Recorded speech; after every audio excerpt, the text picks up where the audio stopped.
In this video, I'm going to show you how to add Adobe Fonts to Webflow. So the first thing you want to do, you want to go inside your Webflow account on the dashboard, and then you want to first click on your account to the top right, and then click on Workspaces.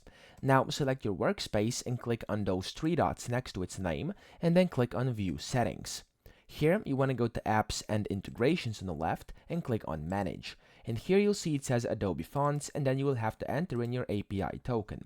Now, the way you do this, you want to go to fonts.adobe.com, and then you want to sign into your account or create one in case you don't have one yet. And as you can see over here, if you go inside your project, it is going to say that if you're ready to start, you can find any font you like and use this button to create a new web project. So once you do that, of course, this will add the fonts that you want to make available for your Webflow sites. And then you want to go ahead, click on your profile icon top right, and then click on API tokens. And in here, click on Make Me a New API Token.